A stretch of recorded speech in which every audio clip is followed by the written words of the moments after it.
Muy buen día a todos los seguidores de Proceso Digital y Departamento 19. Gracias por acompañarnos en este espacio de entrevistas en vivo.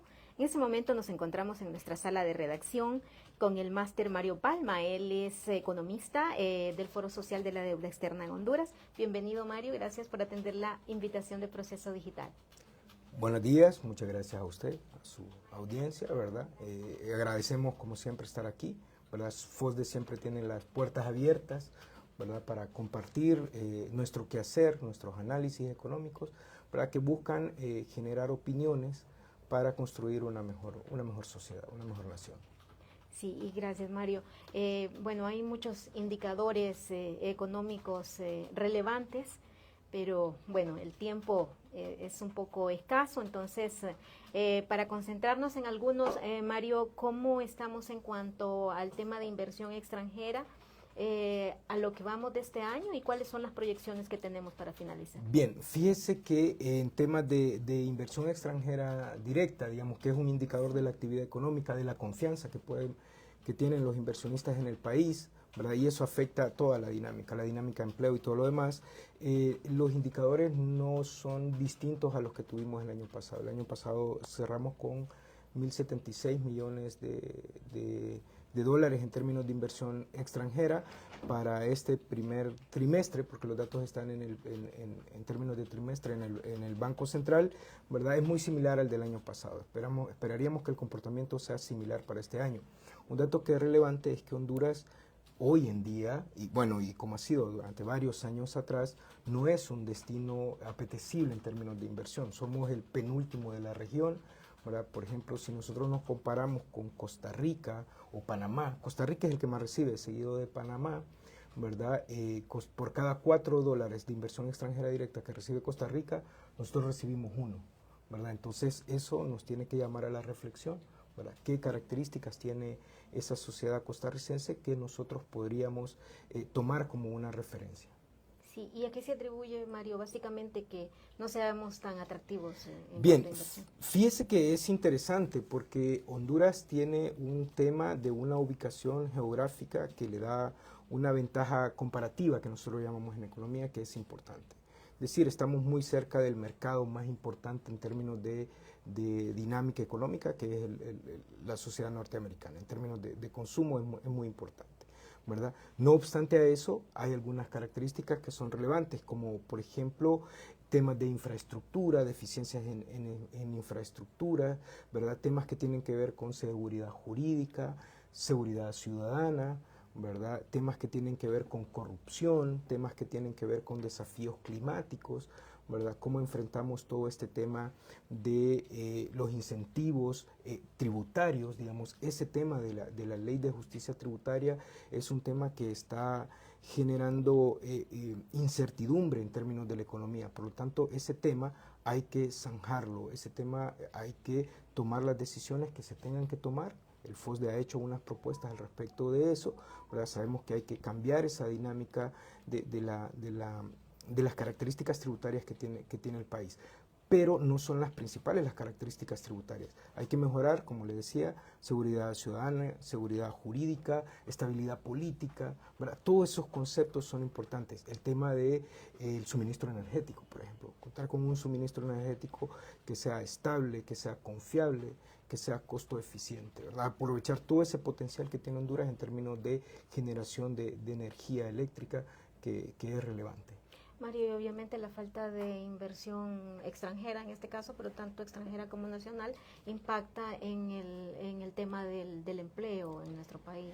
Exactamente, fíjese que, mire, el tema de la inversión, ya sea inversión extranjera o inversión nacional, sigue las mismas características que son las que le he mencionado, ¿verdad? O sea, si nosotros generamos un buen clima de inversión a los extranjeros, vamos a estar ahí mismo generando un buen clima para los hondureños. Y eso obviamente, ¿verdad? Al no ser Honduras un buen destino de inversión, al no tener una dinámica de inversión, casi toda la inversión extranjera directa está en términos de reinversión de utilidades, es decir, son las mismas empresas que ya están las que están haciendo procesos de mejora en sus temas competitivos. Eso no es malo, eso es bueno. El tema es que no estamos trayendo nueva inversión. Y eso obviamente se traduce en una baja actividad económica, una baja dinámica económica y no se mejoran los temas de indicadores de empleo, por ejemplo. Nosotros observamos que, por ejemplo, tenemos una gran cantidad de personas con problemas de empleo, más de 2 millones de hondureños están con problemas de empleo, es decir, hondureños que desarrollan alguna actividad, pero que no reportan los suficientes ingresos para satisfacer sus necesidades. Eso es crítico. O, por ejemplo, los ninis, digamos, casi 1 millón de jóvenes, ¿verdad?, que están inactivos, que no desarrollan una actividad.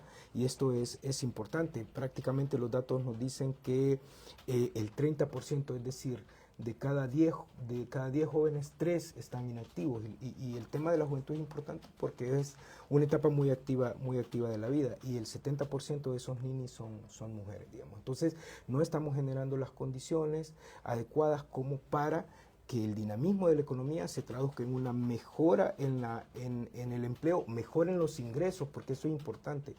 Por ejemplo, si nosotros observamos los temas de migración, nos damos cuenta que en los últimos años, seguramente le ha pasado a usted, me pasa a mí, con mis familiares, con mis amigos, que gente que tiene un trabajo se está yendo.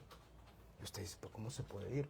Pero ahí hay un tema de una precarización de ingresos que es importante. Todos esos temas, digamos, hay que tomar decisiones, pero fundamentalmente si nosotros empezamos a dinamizar la economía, empezamos a generar demanda de mano de obra por un tema de ley de oferta y demanda, con algunas mejoras obviamente, ¿verdad? Por aquellos que no son muy amigos del mercado, entonces vamos a empezar a generar más competencia por la mano de obra y eso tiende a aumentar los ingresos de las personas en términos de sueldos y salarios. Sí, precisamente, Mario, hablando de dinamizar la economía, hay un tema que generalmente se nos queda también corto, que es la ejecución presupuestaria.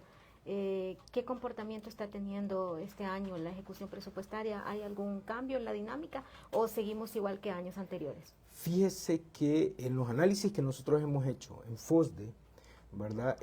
Nosotros concluimos que la ejecución presupuestaria sigue siendo una ejecución bastante tradicional. O sea, no hay ninguna novedad en términos de ejecución presupuestaria. Digamos, nosotros tenemos los datos analizados al mes de mayo, ¿verdad? Y, digamos, de lo que se habilitó en el presupuesto, de los más de 4.000 millones que se habilitaron en el presupuesto en el mes de enero, se han ejecutado un poco más de 120.000 millones. Esto es aproximadamente un 30% al mes de mayo. ¿Cuáles son las líneas de presupuesto que más observan movimiento? Son las líneas de presupuesto tradicionales. Estamos hablando de pago de servicios profesionales, ¿verdad? Estos son sueldos y salarios. Pago de servicio de deuda externa, eso hay que reconocerlo, el país está haciendo un gran sacrificio en términos del pago del servicio de deuda, en términos de representatividad en el presupuesto de la Administración Central, por ejemplo, lo que destinamos a pago de servicio de deuda supera, por ejemplo, lo que se ha ejecutado o lo destinado a salud y educación, que son dos de los principales rubros, digamos. Entonces, en términos generales, la ejecución presupuestaria tiene una dinámica muy parecida a la que tuvimos en el año anterior, en el ejercicio 2023. Sí, por ejemplo, Mario, en la ejecución del renglón de infraestructura, vemos que faltan obras. Por ejemplo, ahorita lo estamos viendo en la temporada de invierno, volvemos a las inundaciones recurrentes. Tanto los economistas como los expertos en infraestructura pues indican que es falta de inversión en cuanto a proyectos que vengan a reforzar pues el control de inundaciones, por ejemplo. Sí, mire, en ese sentido nosotros cuando se aprobó el presupuesto y desde septiembre que conocimos el anteproyecto de presupuesto, celebramos, vimos con buenos ojos el hecho que había un aumento, creo que del 17%, si no mal recuerdo, en términos de lo que se estaba destinando a inversión pública. ¿Qué es lo que nos dicen los datos hoy en día? Los datos hoy en día nos dicen que de la inversión pública, ¿verdad? El 80% de lo que se ha ejecutado está en inversión social, ¿verdad? Esto es aproximadamente 15.000 millones en términos de inversión social y un poco más de 2.500 millones en términos de inversión productiva y más de 1.200 millones en términos de formación bruta de capital. En este sentido, la inversión productiva y la formación bruta de capital son los que nos permiten mejorar nuestra infraestructura, son los que nos vuelven más competitivos. Entonces, digamos, en inversión productiva de lo que se tenía previsto, hasta el mes de mayo se había ejecutado aproximadamente un 13%. Y aquí es importante la reflexión que usted hace, que nosotros en FOSDE la hemos puesto a la disposición de la mesa pública. ¿Por qué? Porque nosotros hemos tenido 5 meses prácticamente, casi 6 meses de un verano absoluto, digamos, ¿verdad? Que nos generó algunas complicaciones desde el punto de vista ambiental. Y lo que se avisora para este segundo semestre son un tema de lluvias fuertes, y el tema de la construcción de infraestructura cuando hay lluvia, eso se vuelve un desafío, ¿verdad? Por lo tanto, entonces nosotros esperaríamos que se tomen las decisiones del caso para garantizar lo siguiente. Mira, aquí hay que estar muy, muy observante en lo siguiente. Tenemos que estar prestos, y aquí somos todos los ciudadanos, ¿verdad?, a lo siguiente, que la ejecución, el uso de los fondos en términos de la ejecución de presupuesto de los recursos financieros se condiga con la ejecución física de los proyectos. Porque si no, entonces podemos caer en un problema que es, empezamos a tener ejecución en términos de utilizar los recursos financieros, pero el avance en las obras físicas no es el adecuado. Y entonces ahí caemos en algo tradicional que ha sucedido en Honduras, que a todos nos pasa, todos hemos visto proyectos que están a medio terminar. Nuestras ciudades, nuestros pueblos, nuestros municipios están llenos de obras a medio terminar. Eso ha sido prácticamente una cultura, una mala cultura en el país. Entonces, en estos momentos tenemos que estar prestos a eso.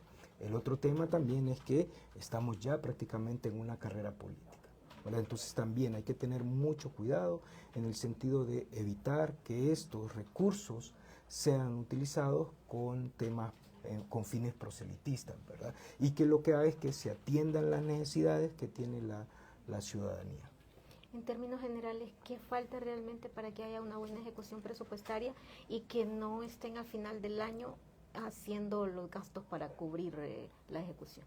Mire, nosotros el año pasado, cuando nos tocó participar en las audiencias del Congreso, ¿verdad?, lo que observábamos por algunos estudios que estuvimos haciendo, algunas indagaciones, que uno de los problemas tiene que ver con el marco normativo que regula, digamos, la ley de contratación, por ejemplo, ¿verdad? Entonces, se acuerda que el Congreso estaba en esa revisión de la ley de contratación. Se hablaba en su momento también de esa curva de aprendizaje de los funcionarios públicos, que ya a esta altura no debería ser aceptable, digamos.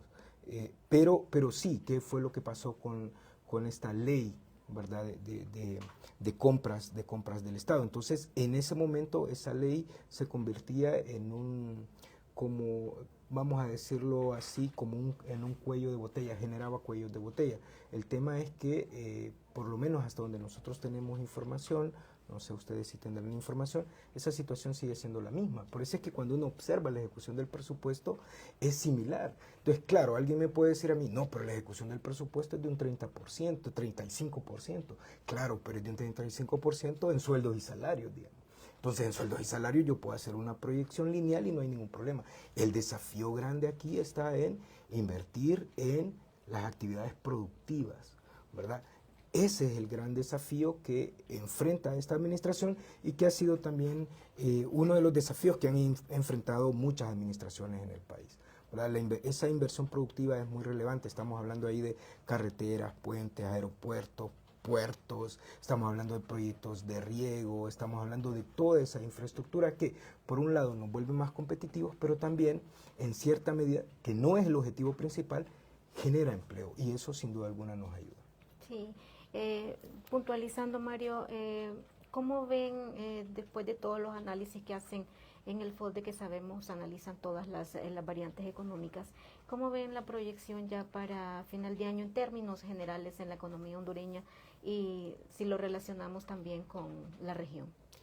Bien, fíjese que lo que nosotros observamos por lo que logramos leer en los documentos que hacen los expertos, digamos, los que generan datos. FOSDE no genera datos, FOSDE analiza datos. Entonces, lo que nos dice la CEPAL, lo que nos dice el Banco Mundial en sus informes, digamos, que son referentes, es que este año los porcentajes de crecimiento no van a ser los que esperábamos. Vamos a seguir con un tema que se llama trampa de bajo crecimiento, ¿verdad? Y obviamente Honduras no es la excepción. Si nosotros miramos el IMAE, por ejemplo, o el programa monetario, lo que tenía previsto es entre un 3.5, 4% de crecimiento. Esos niveles de crecimiento son insuficientes para cambiar la realidad socioeconómica del país. Ahora, es bueno crecer, eso uno tiene que reconocerlo, pero tenemos que buscar el mecanismo, y en este sentido entonces el FODE siempre ha hecho un llamado, ¿verdad?, para tener un plan de nación. El problema de nuestra sociedad es que no tenemos un horizonte, no tenemos un norte hacia qué podemos nosotros aspirar. Es decir, usted le pregunta a cualquier político o funcionario cómo avisora a Honduras dentro de 10 años. Y nadie tiene una idea de qué es lo que nosotros podríamos lograr. En este sentido, entonces, el llamado que hacemos es a buscar generar un proyecto de país, ¿verdad?, que nos inmiscuya a todos, que nos interese a todos, que todos sintamos que podemos ser parte de ese proyecto, que todos nos sumemos a ese proyecto ¿verdad?, para ver qué decisiones se tienen que tomar para cambiar la realidad nacional. Muchísimas gracias, Mario, por habernos acompañado esta mañana aquí en Proceso Digital y pues compartir con nosotros estos análisis que hace realmente el FOSDE, una contribución casi diaria de ustedes a la economía y al desarrollo del país. Y a todos nuestros seguidores les invitamos a seguir en nuestra plataforma informándose, y esta y otras entrevistas usted puede sintonizarlas, verlas a la hora que usted disponga en nuestras redes sociales. Muchísimas gracias por su atención.